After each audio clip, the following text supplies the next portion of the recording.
Tšau, Olari siin. Selleks, et oma pere eelarvet korras hoida, on vaja ühte asja. On vaja raha. Lihtne, väga lihtne, eks ju. Ja põhimõtteliselt on nagu kaks peamist moodust, kuidas oma raha asjad korras hoida, või siis nagu kaks lihtsat moodust, mis on nagu lihtne hoomata. Siis nendest kahest üks on see, et sa teed ise midagi, oled ettevõtja, toodad midagi, lood mingit väärtust ja siis teised inimesed on nõus selle väärtuse või asja või teenuse eest raha andma ja sa selle eest teenid midagi. Teine variant on see, et sa aitad kellelgi teisel midagi teha, midagi luua, midagi ja nii edasi. Esimest kutsutakse siis ettevõtluseks ja teist kutsutakse palgatööks. Täna räägiks natukene palgatööst. Sellepärast, et ilmselgelt on see inforuum, kus sa oled, hästi sinu nägu. Et kui sulle meeldivad vandenõud ja tarbid mingit sotsiaalmeediat, siis ainus, mida sa näed, on kõik võimalikud vandenõud. Sa näed, kuidas Titanic tegelikult ei uppunud ära, vaid lendas minema. Kennedyt ei tapnud 1, vaid 7 inimest ja see oli üldse CIA mingi erioperatsioon. Kuu peal ei maandutud, see oli kõik mingisugune Hollywoodi trikk. Või siis teine variant, et mis iganes näiteks ettevõtluses oled sellises inforuumis, et kõik on nagu hullud ettevõtjad, kõigil läheb hullult hästi ja õpid nendest lugudest, aga üsna vähe räägitakse nagu palgatööst. Inglise keeles on üks väljend, inglise keeles on väljend, mis väljendab nagu ettevõtlust, on entrepreneur ja need on nagu ettevõtjad, aga ma ei ole kuulnud eesti keeles vastet sõnale entrepreneur, nagu ehk siis nagu sees. Ehk see sõna siis nagu väljendaks nagu ettevõtte sees olevat ettevõtmist. Ehk siis, et iga inimene, kes siis kuskil töötab, on entrepreneur. No kasutame seda sõna. Ehk siis eesti keeles võib-olla karjäär on nagu kõige ligem see sõna sellele. Ehk siis, et selleks, et oma sissetulekuid ja oma väärtust kasvatada palgatöölisena, siis sa teed karjääri. Tegelikult on see üsna selline hoomatav väljend küll.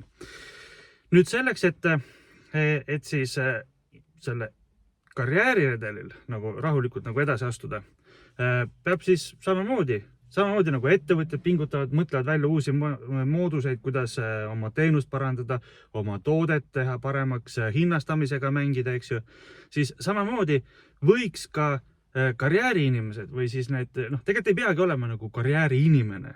Inimene kui selline võiks nagu areneda kogu aeg, eks ju. Kogu aeg mõtled, et kuidas sa saad olla parem oma selle aja müümisel. Sellepärast, et kui ettevõte müüb toodet või siis teenust, eks ju, siis palgatööline vastupidiselt müüb oma aega sellele ettevõttele, kellele ta siis seda tööd teeb ja selle eest ka saab palka. Ehk siis see palk, mida inimene saab, ongi otseselt nagu see aja müümine. Ja nüüd on küsimus, et kui väärtuslikult sa saad oma seda aega müüa. Ja põhimõtteliselt see ongi see palgatöölise nagu moodus oma sissetulekuid kasvatada. Tehes targemaid asju paremini, efektiivsemalt, olles ettevõttele või selles tööandjale nagu kasulikum partner, ehk siis see läbi nagu siis kas siis nagu kasvatada ettevõtte tulu või siis hoida ära nende väljaminekuid, eks ju, et näiteks mingi ala koristaja mitte kunagi ei loo nagu väärtust selles mõttes, et ta nagu, kui näiteks autosalongis on koristaja, siis ta ei müü autosid. Autosid müüvad automüüjad, eks ju. Küll aga koristaja töö on väga oluline, sellepärast, et tema hoiab selle keskkonna puhtana ja hoiab ära selle, et kliendid lähevad kuskil mujal, sest et see autosalong on nii sitane. Ehk siis väga oluline, eks ju. ja nüüd on küsimus, et kui efektiivselt seda tööd tehakse ja kui hästi ta saab seda teha. Kas ta teeb ainult põrandeid, oskab ta aknaid pesta, oskab ta nagu autosid ka puhastada, eks ju. Ja nii edasi, sedasi saabki see karjääril nagu minna nagu paremaks. Ja see paralleel nagu kehtib kõikides ametites, eks ju. Kui sa, ma ei tea, mingi programmeerija, eks ju, oskad mingi SQL-i näiteks, eks ju, on üks asi. Kui sa saad aru sellest andmebaasi struktuurist, eks ju, on vägev, eks ju, aga kui sa suudad nagu seda integreerida mingid erinevates süsteemides, saad aru, kuidas töötab backend, kuidas töötab frontend ja neid asju suudad kokku panna, juba jälle pluss, eks ju. Ja nii see lähebki, eks ju. Ehk siis, et kuhu ma tahan jõuda, on see, et pidev eneseareng, enese sükene täiustamine ja sükene eneseväärtuse tõstmine ongi see, mis siis aitab jooksvalt inimesel endal seda palganumbrit tõsta, eks ju, ja oma pereeelarve seda poti nagu suuremaks saada. Nüüd, ja samamoodi nagu ettevõtjad, eks ju, vaatavad, kas näiteks üks turg on nagu sobilik, kas näiteks Tallinnas tal piisab või Harjumaa või terve Eesti või kas Eesti on piisav, kas võib-olla peaks Soome, Rootsi eksporti tegema, siis need inimesed, kes on nagu palgatööl, peaksid, on samas sarnaste valikute juures, eks ju, kus näiteks see üks autosalon, kus siis koristaja töötab, eks ju, ei maksa talle piisavalt, siis ei ole nagu mõistlik nagu liiga palju kurta selle salongi omaniku juures, et kuule, sa ei maksa mulle piisavalt hästi, vaid ta vaatab kõrvalt näiteks mingi teise objekti, eks ju, vaatab, et võib-olla sealt teeni palju rohkem, eks ju, või siis seal suhtutakse sellesse töölisesse palju paremini. Ja ettevõtluskeskkond, kui suur sükene tervik, siis tagab selle, et on olemas hästi palju ettevõtjaid, kes siis loovad hästi palju ettevõtteid, mingisuguseid sükseid firmasid, eks ju, kuhu siis need, kes siis nagu ise nagu ei loo ettevõtteid, vaid sooviksid nagu võib-olla mitte riski võtta, et panna kuskile mingi raha mängu, vaid sooviksid nagu palgatöölisena töötada, siis et võimalikult palju oleks ettevõtteid, mille vahel ka töölised saaksid valida ja seeläbi siis konkurents, ehk siis, et kui on hea koristaja näiteks, kes teeb nagu filigraanse töö, eks ju, siis on tal ka nagu rohkem valikuid, kus kohas oma neid teenuseid pakkuda või siis oma aega müüa. Samamoodi mingi töövõtted, vahendid, meetodid ja nii edasi, eks ju. Või siis näiteks seesama automüüja, eks ju, et kui ta näiteks müüb ühte autot, eks ju, ta müüb seda suurepäraselt, aga tema tööd ühes salongis ei hinnata, eks ju, ta võib minna teise salongi, eks ju, ütelda, et vaata, ma olen nii kõva vend, eks ju, müün neid autosid 3 tükki päevas, eks ju, ja et võtke mind tööle, sest et teises firmas seal ei makstud mulle normaalset komisjoni, eks ju.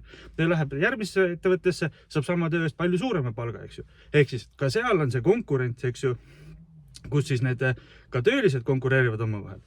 Olen selle teed nii palju läbi käinud, et jah, et see konkurents tegelikult on, see toimib igal pool, eks ju, ja kogu aeg nagu küsitakse, et mis sa pakud, eks ju, mis on sinu väärtus, eks ju, miks me peaksime sulle nagu sinu aega, eks ju, rohkem hindama kui kellegi teise oma, kas see väärtus, mida sa pakud, on see väärt seda. Ja kui on, oled tööl, kui ei ole, sa võid ise teha, eks ju, ja nii see ongi. Ja nii sa kasvatad oma sissetulekut, lood väärtust kõigile, kes on sinu ümber ja see kasvatab ka sinu pere eelarvet. Vot, ühesõnaga, et siuksed mõtted täna, et tulen korraks oma algusesse tagasi, et kus siis, mis inforuumis oled, et kui kõik räägivad nagu hästi palju ettevõtetest, ettevõtmisest, ettevõtlikkusest, oma ettevõtetest ja nii edasi, siis see alati ei pea nii olema, sa võid olla ka palgatööline, väga normaalselt hakkama saada ja sa oled ettevõtte nagu ise ja müüd oma aega ja nii lihtne ongi. Vot, siuksed mõtted täna. Miskit on, siis küsimused kommentaaridesse, andke pereeelarve.ee tagasisidet, kuidas teil läheb ja nii ongi. Hästi. Vot, ehk siis parema tuleviku nimel hoiame sidet ja järgmise korrani. Davai, tšau!